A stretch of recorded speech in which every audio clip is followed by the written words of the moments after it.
Welcome back to the newsroom, friends. First, I want to offer condolences to the Allen family on the passing of Frank. Frank Allen was the news editor back in the 70s when I was there as a young journalist, and he was a good friend. We'll miss him sorely. Frank was very kind. I remember when I was courting Louise, I asked him one evening for his car borrow so that Louise and I could go to Maraval and have a roti. And on the way back, the car just began to sputter, and it ground to a halt, and I had to leave the car there on Edward Street, a couple of blocks away from the Express.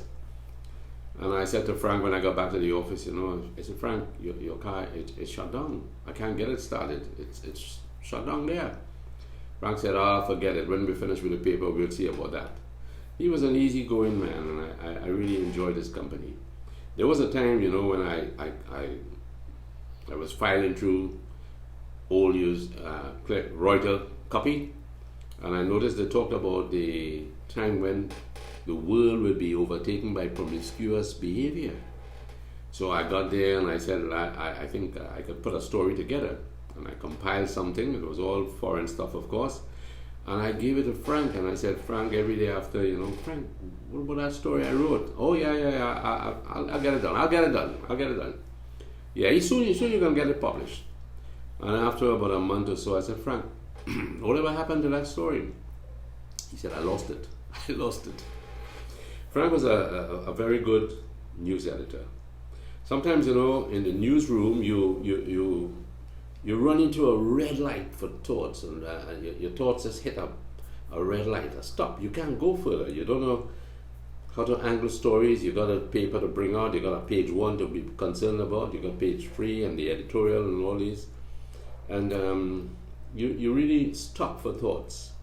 Of course, the guys are out there on their beat and they're doing things, and you expect to get a break. And suddenly something happens in the country, and it might be an eye-opener, it might be a different story for the front page, what you had not envisaged at all. And then suddenly the green light comes on and it's all go.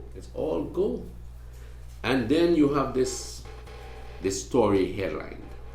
A good headline does a lot for a good story. A good headline throws a lot of light on a good story. But if you have a bad headline, it can kill a good story. A bad headline does a lot of damage. And, once there was a time when I tried to be clever with a headline. Chokolingo was general manager at the time, and he was talking to the editor. And I was called into the office. I had just begun writing headlines. And I thought I had written a brilliant headline. And it was all in italics. And for emphasis. And of course, when the editor blew me out for that awful headline, and I look back over 40 years, I say, my goodness, it really was a very bad, uncomplimentary headline to a certain individual. And but Chokolingo, he stood there and he said to the editor, give the boy a chance, he's young. Joko went on, of course, to be editor of the Bomb newspaper, and he took it a long way. It was quite a seller. I don't think we see the likes of it any longer with his passing. But headlines and deadlines, they go together. Sometimes, the paper has to go to press pretty early in the evening, and if you don't get that last copy there, you don't get the headline for the last copy, you can be really stuck for it. You're walking around here, you don't know how to handle it. And the bigger the font, it's the more crucial it's going to be to get an appropriate headline. They say in the Daily Mirror in London, there are about 6 editors will get together to formalize the front page.